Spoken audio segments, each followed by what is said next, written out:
100 US universities and colleges, including Ivy League institutions at Princeton and Brown, have issued a joint letter condemning President Donald Trump's political interference in the education system.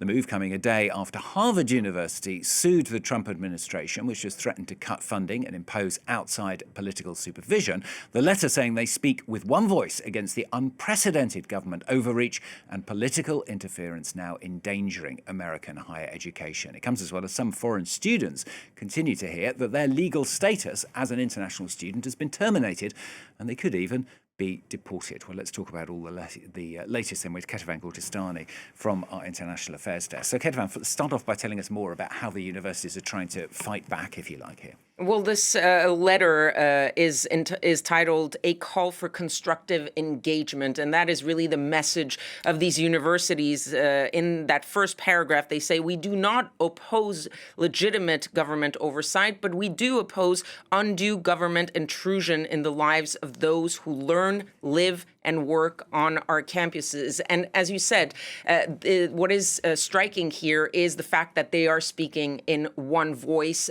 pushing back against what they call political interference. Because if you go back to when the Trump administration started targeting campuses and universities, initially the response was pretty tepid.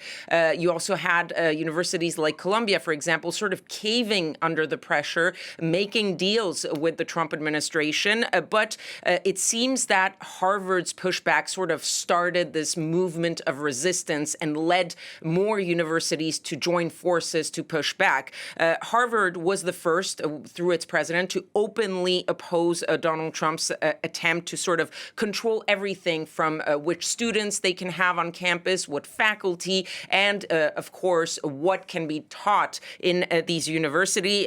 The president saying that he would not give in and give up his university's independence.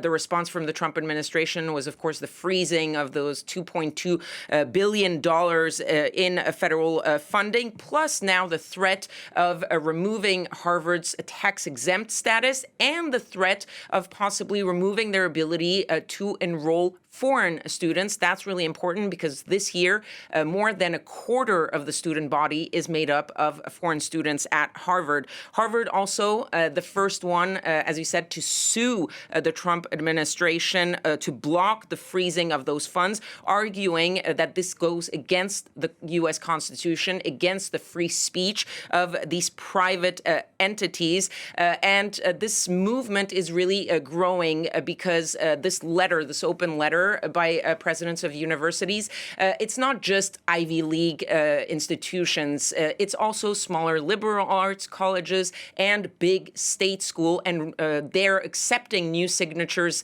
every hour, every day. And right now it seems that they've passed the 200 institutions mark. So this is a movement that is growing. So why is Donald Trump going after them in the first place then? Well, the first official and very concrete reason put forward by the Trump administration is the fight against anti-Semitism. They believe that universities across the United States did not do enough when it came to dealing with the pro-Palestinian protests that sprung up on college campuses after the October 7th attack. They believe that the universities should have done more, and many universities actually acknowledged that. They said that they had some shortcomings.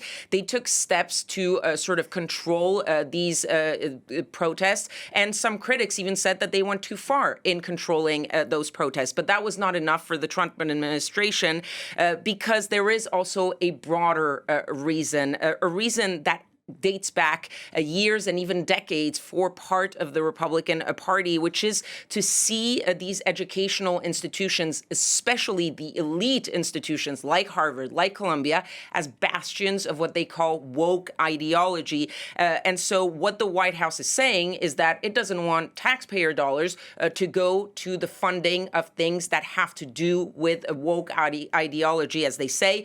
Obviously, the target is pro-Palestinian protest, but also anything that has to do with diversity, equity, and inclusion, those DEI policies that the Trump administration is going after. And this is partly the plan that was presented in Project 2025 that we talked about during the presidential election.